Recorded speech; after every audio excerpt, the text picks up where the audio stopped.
Supreme on the track.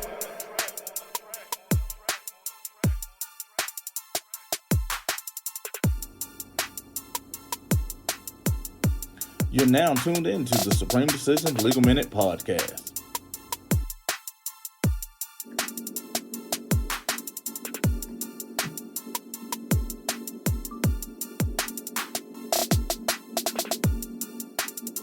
Today I want to start off with something a little different, because I'm sure you've read the title and see today I'm speaking about, in a sense, Tyre Nichols and the Tyre Nichols Plight. Dictionary.com defines plight as a condition, state, or situation, especially an unfavorable or unfortunate one. So why would I use that in this context? Well, I'm going to be easy because I'm going to get a little deeper into that right now. Detective Daniel Herschel. He was found guilty of 2 counts of RICO conspiracy, RICO aiding and abetting, and RICO and robbery. Detective Marcus Taylor. He was found guilty of 2 counts of RICO conspiracy, RICO aiding and abetting, RICO and robbery. Sergeant Thomas Allers pled guilty to RICO conspiracy. Sergeant Wayne Jenkins. Now, I want you to actually kind of get a little gravitas behind that name, because I want you to remember that one, because that one I'm going to come back to. But Sergeant Wayne Jenkins, convicted of RICO, 2 counts of robbery, 1 count destruction, alteration, or falsification of records in a federal investigation, 4 counts of deprivation of rights under color of law.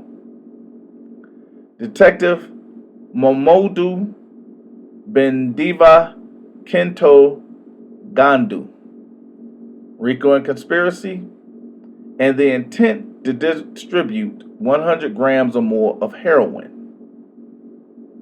Detective Evadio Hendricks, RICO conspiracy. Detective Jamel Rayan, RICO conspiracy. Detective Maurice Ward, RICO conspiracy. Officer Eric Snell. He actually pled guilty during trial for distribution of heroin and cocaine. Now, why? What was the point? What was the point of all that? Well, there was a series called We Own the City, and it was distributed by HBO. Now, the context of this city, or this show, series, whatever, was to highlight the Baltimore Police Department Task Force. Specifically, the actual name was GTTF, or the Gun Trace Task Force. Now, this task force was put together to take guns off the street and to actually lower the violent crime rate. Say that one more time. This particular task force that consisted of Detective Daryl Hernsell, Detective Marcus Taylor, Sergeant Thomas Allers, Sergeant Wayne Jenkins, Detective Momodu, Detective Evadio, Detective Jermail Rayan, Detective Maurice Ward, and Officer Snell. Detectives, sergeants. Because it goes to the point where oftentimes you hear people, well, I need a sergeant on the scene. They have no idea why they're asking for this sergeant. But the context is, the reasoning is because the officer isn't smart enough to know that they're doing something wrong because they weren't trained properly. The sergeant is supposed to know what can and can't happen. The sergeant is the one that's supposed to be able to tell you what is being effective. The sergeant is supposed to be the voice of reason. The sergeant in this case was one of the most corrupt, and that's Wayne Jenkins. Wayne Jenkins, out of all 9, because they actually said 8, it's 9 officers for the gun trace task force, but Wayne Jenkins had the most extensive record. He was found with the most charges, but he was also supposed to be the superior officer, the one that keeps everyone else out of trouble, the one that is responsible for their training. So understand, you might want to keep Wayne Jenkins in mind before you ask for an officer or a sergeant to come to the scene, because that also allows them to extend the stop. I'll get into that later. But I'm doing this for a point. Because for 3 years, this task force carried out a campaign of robbery and extortion. For 3 years, this particular task force carried out a campaign of robbery and extortion. The police. This police task force, the police carried out a campaign of robbery and extortion. I know that actually goes against your better judgment because, again, it goes against the programming that we've been taught that police officers are the good guys. You should trust them. The police task force, armed with the fiduciary duty to rid the city of violent crime and illegal weapons, pocketed hundreds of thousands of dollars off the backs of the citizens of Baltimore. This task force also sold drugs. The police were the drug dealers.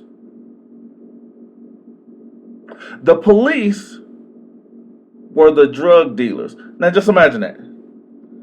The police were the drug dealers in a high minority area. Whoops.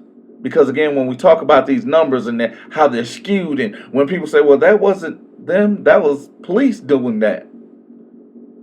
Probably don't remember that story from, seeing the police officers with the bricks and all that other stuff during the Minnesota riots. But we'll get back into that because, again, we're talking about a police task force that was tasked with ridding the city of guns and violent crime, and they were the ones dealing drugs.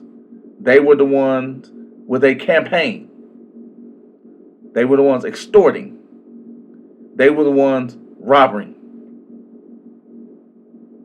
The police. Keep that in mind.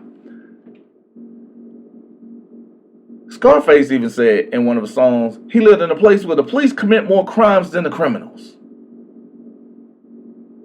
And he didn't live in Baltimore. But when we hear these things, we're actually told to actually go against that. We don't want to go in. We don't want to indulge in it. It's because it's just a few. But I actually gave you a podcast a little while ago where I talked about 308, I believe, Minnesota police officers retiring. 296 of them were bad cops. Because it's only a few, right? Out of 308, 296 of them were bad cops. Out of 308, 296 of them were bad cops. But it's only a few. But here's the thing. I want to give you another one because again, they glorified the 8. The 8 of a corrupt Baltimore task force. But always remember, They're being incentivized to do this. When I talk about quotas, everybody thought I was crazy. Oh, you're just saying stuff. Police don't have quotas. Just because they don't call them a quota doesn't mean they don't have them. But when Trevor Noah actually brought up the police having quotas, all of a sudden those that were saying that I didn't know what I was talking about, they grew silent. Why is that? But the corruption don't start at officers, because if you look at this list, there was only one officer. It was 8 supervisors. Let that sink in. One officer, 8 supervisors that were on a task force that was dealing drugs, cocaine and heroin, that was robbing and extorting people. The police. But we have another sergeant, Sergeant Keith Allen Gladstone. He actually went to federal prison because Sergeant Wayne Jenkins ran over an alleged suspect, which actually, if you have an opportunity, or if you go to fmovies.io, I believe it is, go and watch We Own the City, because it shows this scene where he created a situation in his mind. He then started chasing this guy, and in the midst of chasing this guy, he hit someone else. So to kind of cover up his ish, he tells Sergeant Keith Allen Gladstone, hey, bring me a gun so we can plant on them because I can't find anything. Bring me a gun so I could plant on him because I can't find anything. So he had no lawful reason to be behind this young man, had no lawful reason to be doing anything or engaging with this man. But because he had done something wrong and had ran him over, he now asked for other cops to participate in his illegal activity, and then created a guilty person out of an innocent person who was doing no wrong. This is the police. You know, because if you're not committing a crime, they're not going to bother you. I think that's what they tell me all the time. Well, you shouldn't be doing anything. All you have to do is just cooperate. And it's only a few. And it's amazing how at no point in any of this were the officers asked to change their behavior. We're always asked, as the one that's supposed to be served, to do something different to make their job easier, yet they are not doing things to actually allow for an easier job to be had. Why is that?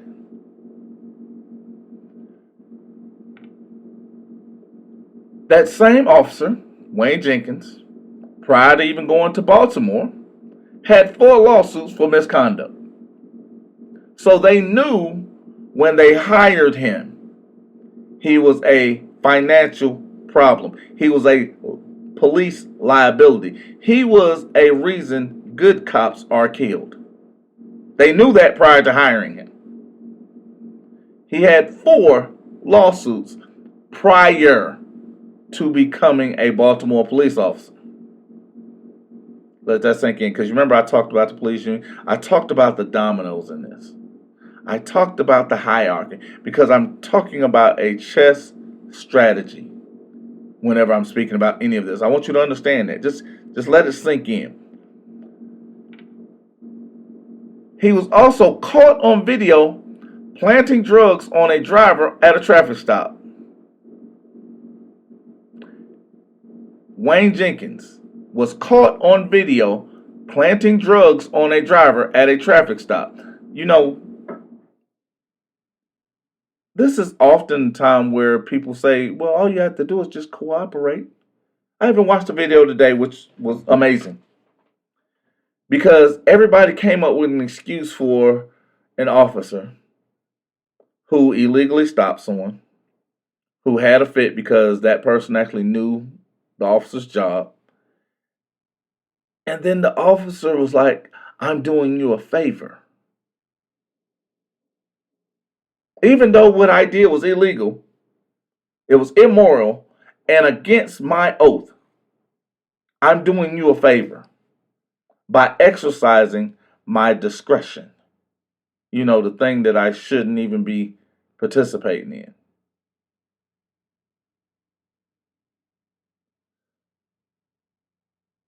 Because the driver knew the officer did something illegal and he refused to participate in the officer's illegal activity.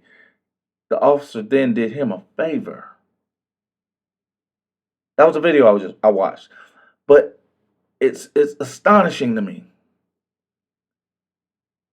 Because I constantly tell people, one, if you're riding around and you do not have a dash camera or a means of recording or going live already mounted and going when you are pulling over, you are crazy as hell.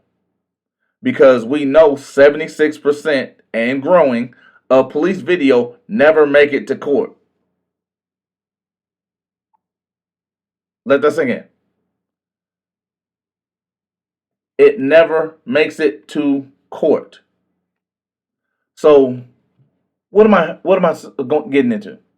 Why am I bringing that up? Because a lot of times when we're doing this, the traffic stop is deemed actually the most dangerous part for a police officer. The traffic stop itself is one of those conundrums, so to speak, because it's so dangerous for a police officer, not the actual person that's involved in. It's dangerous for the police officer because anything can happen. But when you're the victim of police action, because I actually went down an entire list of police officers that were caught by their body cameras, which is one of the reasons why they don't want to wear them, planting evidence on those that are in the vicinity, in the act of doing these. What you have to understand is they don't want to actually be accountable. Let's use that. Let's use accountable is one thing they don't want, because accountability means that they have to accept ownership of the things that they're doing. They have to then accept fault for the things that they are ruining. They have to then be able to explain and go forth with everything that is being a public servant.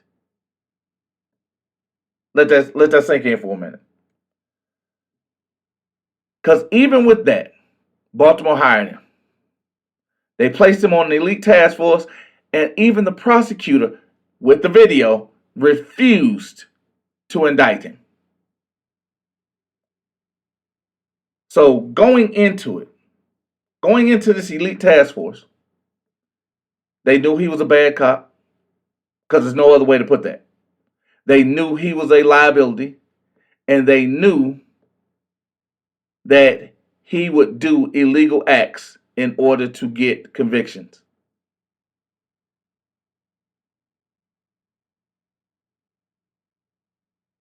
Wayne Jenkins is the reason why I'm creating the Supreme Brady list. Wayne Jenkins is why all should challenge everything when it comes to court and even evidence, even more so evidence. Especially should be asking for police officer disciplinary actions. You know, the Giglio information. You know, the thing I told you to ask for in discovery. Why? Because prosecutor has to give it to you. And they only have to give you things you request because they are using the police officer's words, putting the police officer's character on trial. They're using the police officer's words against you. So if that police officer has no integrity and they're still using those police officers' words, they are suborning perjury. They're placing someone as a known liar on the stand. That's why when I talk about the stock language, it's not for decoration. It's so you can actually understand what it is that we are doing here. Let's just say we are doing here. Now, Wayne Jenkins is a cog in the machine. That's it. He's Agent Smith. And remember in the movie, Agent Smith was able to become anybody. So there's a Wayne Jenkins in every police department around the country. In fact, there's quite possibly multiple Wayne Jenkins in every police department around the country, because we also have the evidence of that. Why? The 57 in Buffalo. We're going to quit because we cannot throw an old man or elderly man to the ground and then step over him. We can't do that. I don't want to be a cop. Or the police station in South Georgia where everybody quit because they hired someone that they didn't like, a minority, dark-skinned woman. No, we're not doing that down here. Oh, so we all quit. Those are the actions of a Wayne Jenkins, because if I now have someone in here that I'm actively harassing and depriving, they're probably going to say something. So I can't continue my course of action. So I'm going to quit. Or we could talk about the officers that participated in the blue flu in Atlanta. Oh, I can't break a college student's arm for filming me during a traffic stop that we created during a pandemic. We do a pop-up traffic stop and I can't break a college student's arm. What kind of police officering do I have to do? Because then we're punishing them for doing what they're trained to do. But I'm going to get into that because Wayne Jenkins is a product of Dr. Frankenstein. He is not only the monster of their creation, but he's the monster of our allowances, because we refuse to correct the behavior. We encourage the behavior by not fighting back. We encourage the behavior by paying a fine for things that aren't crimes. We even encourage the behavior by participating in their illegal acts, and we accept it because we refuse to educate ourselves or others. We give them the power that they believe they have because we believe that we have none. But when I tell you and I show you and I give it to you, and the more and more, even their own words say that they are going to serve you. Who do you think the public is? They actually refer to you as the public when they're depriving you of your public interest. They actually do that, and it's funny to me. But here's the gist of it. But because why is all that important? Why did I bring up a task force? Why did I bring up Wayne Jenkins? Why did I bring up Agent Smith? Why did I talk about these horrible cops, these bad cops? Why did I talk about them? Because throughout my life, I've been told the police are the good guys. They won't hurt you.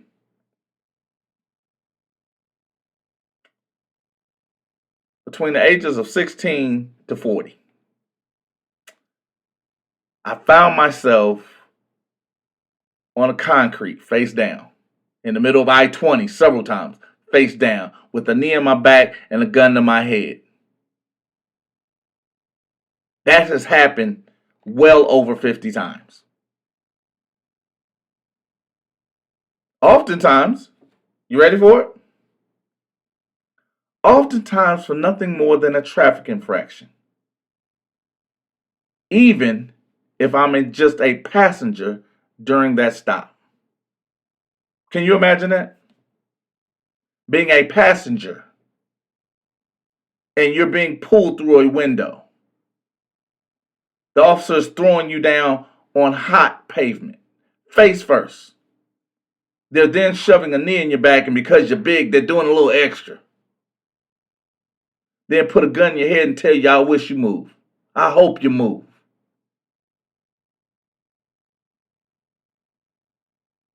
All of that, because it even got to the point to where I actually just told them whenever I got stopped, just don't hit me in my face. Just don't hit me in my face. Because the one time that did happen, well, you know the story. But the context is understanding I never accepted the idea that police were good people. I never accepted the idea that they were not there to hurt me. Because here's the funny part about it.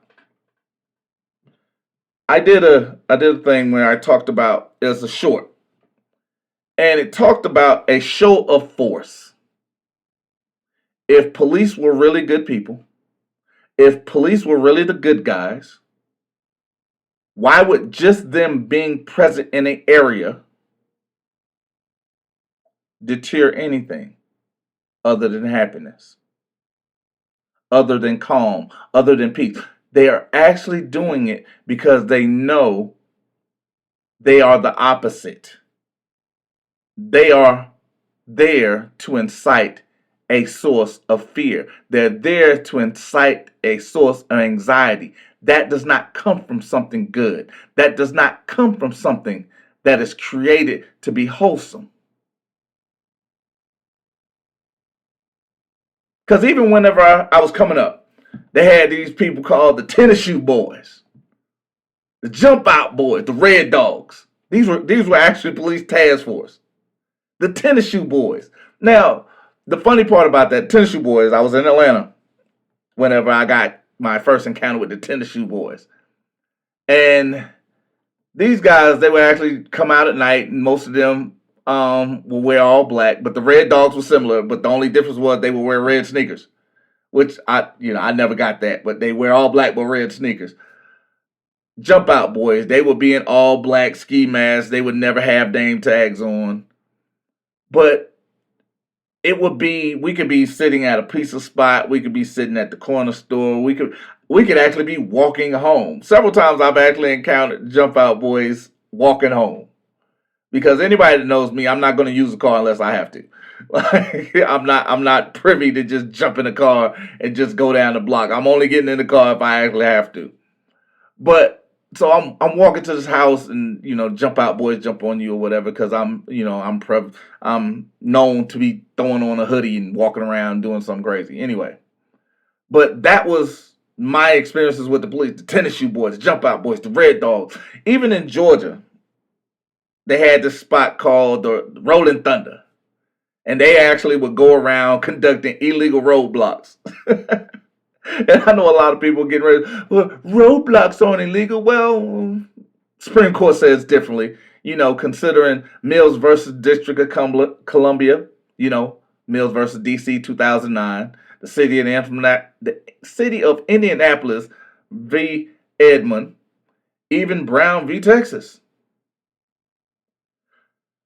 But the reason we're here is because of Tyre Nichols, 29-year-old man that was beaten to death by 5 officers during a traffic stop. Now, here's what I want you to understand. I gave you these task force for a reason.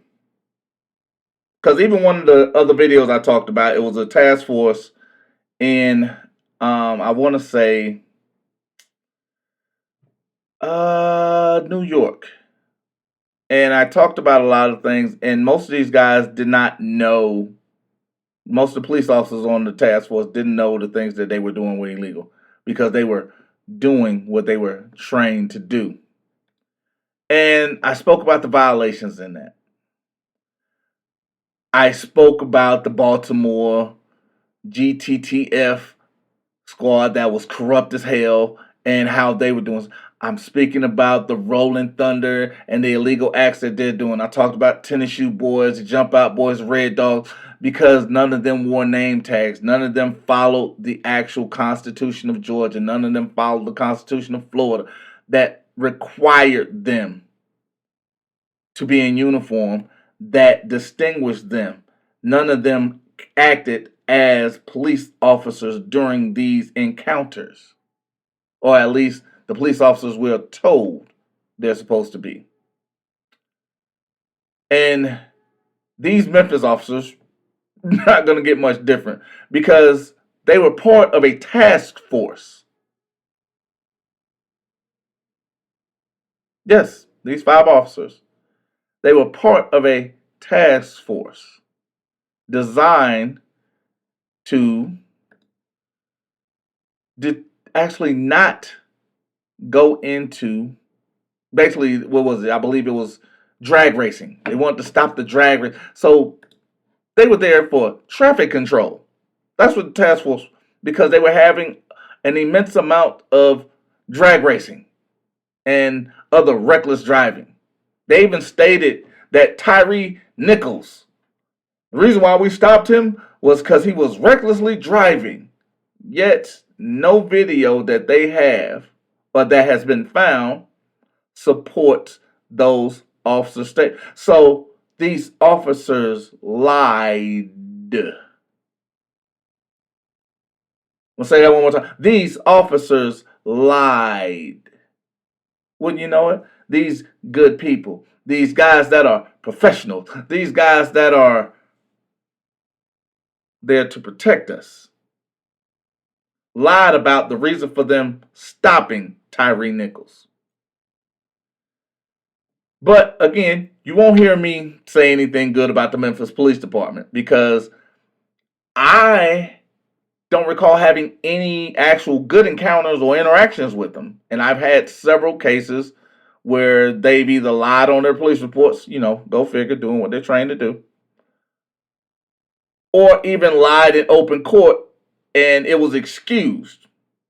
And then when we call those cases out of those blatant lies, all of a sudden the case just magically disappears and, oh, we don't know what you're talking about. And there's no hard file of it. And I'm like, hold on, I have the actual records. And they're like, no, those don't exist. But anyway, when we're looking at this, and I saw the actual Tyre Nichols incident, and I saw where it happened, it didn't surprise me. The task force that was designed to stop reckless driving and racing on the highway had 5 officers lie about the traffic stop and then lie about the interactions during the vicious, savage beating. Tadarius Bean, Officer Demetrius Haley, Desmond Mills Jr., Justin Smith, Emmett Martin III lied. All of them savagely beat this young man who was not committing a crime. Because that last part was for the police apologist. If he wasn't doing anything, the police wouldn't bother him. Yet, if they were doing the right thing, why did they lie? Because remember, always, even when we talked about Wayne Jenkins didn't do that. That wasn't the first time Wayne Jenkins had planted evidence on someone. Wayne Jenkins did it on video first. Then he did something wrong, and then he had another one of his friends come in. That was an even higher supervisor to plant evidence, doing what they're trained to do. But whenever I talk about this, I'm the problem. I'm the one that's wrong. I'm the one that's anti-police. Maybe I'm anti-bad policing. Could that be a thing? But here's the great part about it. Is policing actually good? That might be the question. Because Tadarius Bean, I guarantee you that was not the first time he lied in a police report. Demetrius Haley, I guarantee you that was not the first time he lied in a police report. Desmond Mills Jr., that was not the first time he lied in. Justin Smith, Emmett Martin III, those were not the first time they lied in a police report. I guarantee that. Because with stock language, they're not allowed to tell the truth. They don't understand how to articulate. And if you get away with it once, what happens to a child? They continue to escalate. And again, they're the monsters of our creation. Tadarius Bean is a monster of our creation. Demetrius Haley, he's a monster of our creation. Desmond Mills Jr., he's a monster of our creation. Justin Smith, he is a monster of our creation. Emmett Martin III, he is a monster of our creation. Why? Because we are not fighting, we are not challenging, we are not doing the things necessary to make them worthless to the system. We're not exercising our Giglio information. We are not doing the things necessary to make sure we get these officers off the street because they aren't any value to the machine. We have to do something to Wayne Jenkins. We have to do something because Emmett Martin, he is a Wayne Jenkins. Justin Smith is a Wayne Jenkins. Demetrius Haley is a Wayne Jenkins. Desmond Mills Jr. is a Wayne Jenkins. Thaddeus Bean is a Wayne Jenkins. All of them are Agent Smith.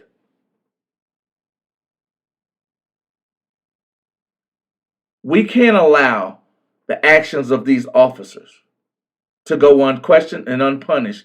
If you've ever been stopped by this task force, it is now your duty. I'll say that again. It is now your duty. It is now your duty. Because remember, it's your responsibility to defend you. Go back and challenge the arrest of Thaddeus Bean. Go back and challenge the arrest of Demetrius Haley. Go back and challenge the arrest of Desmond Mills Jr. Go back and challenge the arrest by Justin Smith. Go back and challenge your arrest by Emmett Martin III. Because I guarantee you, if they lied once, they've lied before. Make them worthless to the machine. Force them to do something. Because that's how you hit a bully in the mouth. Because that's what you do to make them stop. You start fighting back. Because these officers were immediately fired, which is a change from the norm. They were charged with second-degree murder, 2 counts of official misconduct, 2 counts of aggravated kidnapping, because most of us don't understand if a police officer conducts an illegal arrest and move you, which they moved him more than once, it is aggravated kidnapping. Official oppression would be the lies. Aggravated assault, that's pointing a gun at someone. And I told you that is even something a police officer can do. And once they do something that violates your constitutional act, they are no longer acting as police officers. Because even in Georgia, I actually wrote about it or did a brief speaking on it. You're actually able to now challenge the unlawful arrest. You are able, if an officer attempts an illegal arrest in Georgia, you are able, technically it's all 50 states, but you're able to actually put your hands on that officer because that officer is no longer acting as a police officer. But the crazier part about this whole thing is the police chief has already convicted these officers by saying the officers were expected to conduct themselves in a compassionate, competent, and constitutional manner.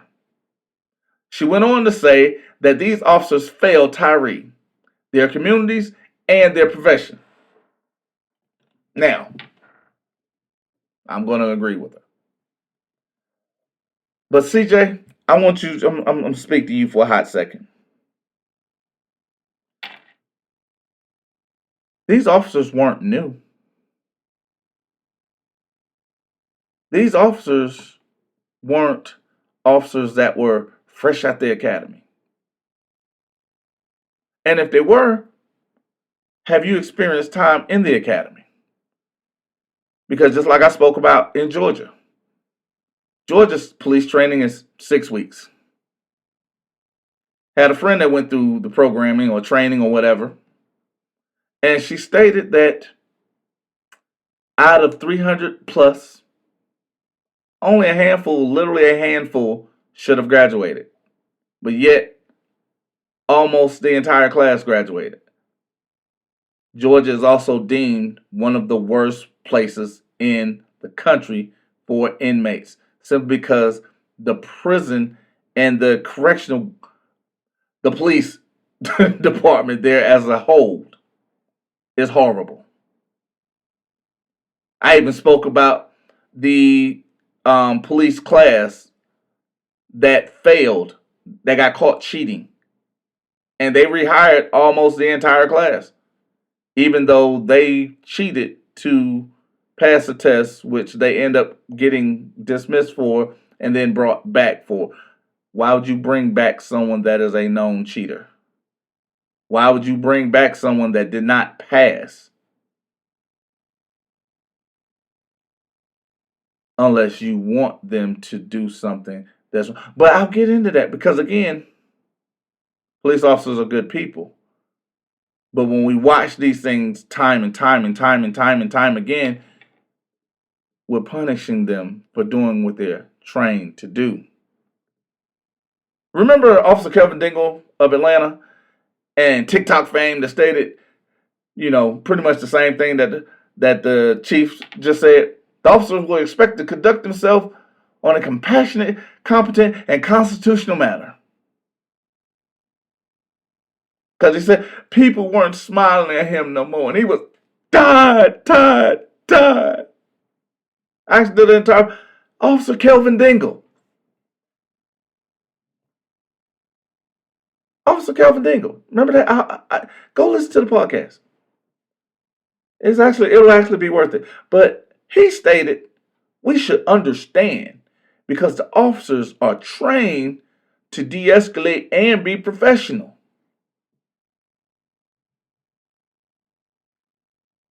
These officers were expected to conduct themselves in a compassionate, competent, and constitutional manner.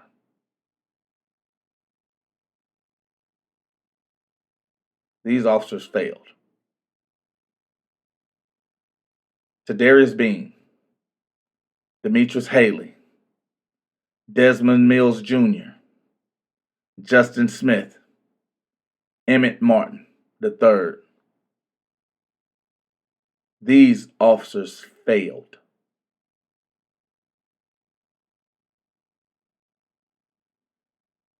Now, when I think of the officers, or even the context of this statement, and I think of what Kelvin Dingle said, because if you remember, if you listen to the podcast, I talked about how good officers, they generally ride by themselves.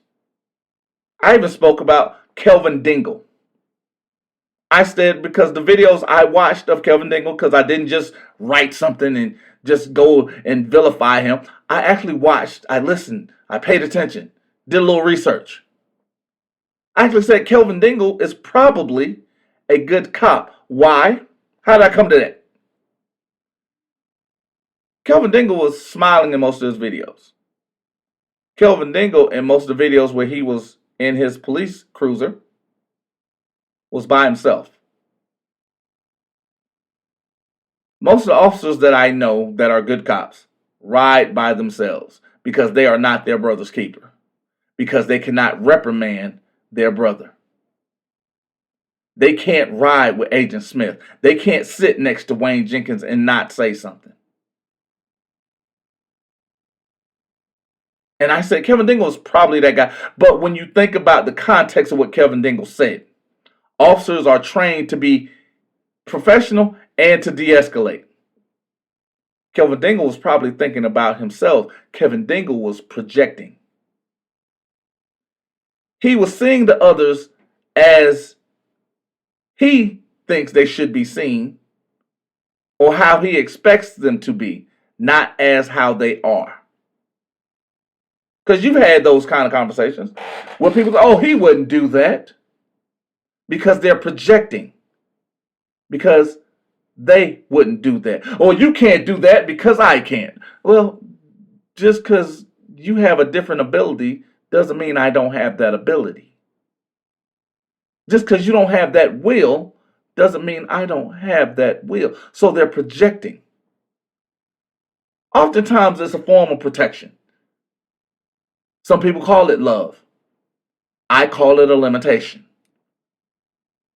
Because I don't need you to speak for me. If I can't do something, I'm pretty much either going to tell you or I'm going to accept that I'm not doing it. But I also want you to understand your limitations don't need to be sent over to me. Because when you sitting here expecting me to be compassionate, competent, and constitutional, if I'm not, I then need you to tell me that I'm not being compassionate. The things I'm doing are not competent. The act that I just stated was not constitutional. Because we can be one another's keeper. We aren't police officers. We don't have to project our images, our ideals onto one another. We can actually talk about the actualities because these officers failed. They failed Tyre. They failed their communities. They failed their professions. Because even J. Cole was asked, and I love this, are there any good police officers? His response was golden. And I actually want you to think about it. His response was absolutely golden. How can you have good police officers when the system itself that they are a part of isn't good?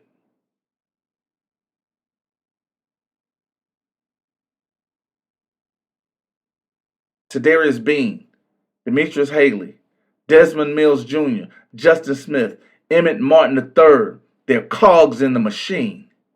They were doing what they were trained to do. Birds of a feather was flocking together. They aren't trained to do it properly. But now we're punishing for doing what they're trained to do. Understand, when we're told that we should do something, the question shouldn't be, should we do it? Because again, we're projecting that other person is doing the right thing. I don't step into somebody else's area just to accept them because they're my friend or I'm told that they're doing something. They actually have to do it to get the acceptance. So when you're talking about these contexts and you're talking about these police officers and you're talking about the actualities of the Tyre Nichols plight, it's not a new plight. It's not a new issue. It is actually what they are trained to do. The system itself is creating cogs, which is why they don't want intelligent officers. They don't want those with high IQs. They don't want those that can question. They don't want those that can articulate. They don't want to give those that are there the ability to get rid of.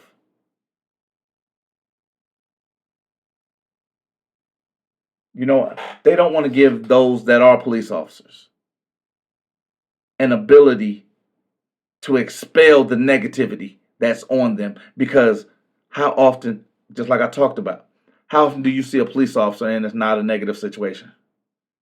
How many times have you seen a police officer and you were excited? It was a happy day. Oh my goodness, I just want to see a police officer today. They're part of a machine that is not designed to be good. It's not designed to be good for those that are being served. It's not even designed to be good for those that are part of it. So why should we just accept it when we don't even get the opportunity to foresee the actual things that are being brought into us? They're bringing in bad. How do you expect good to come from bad?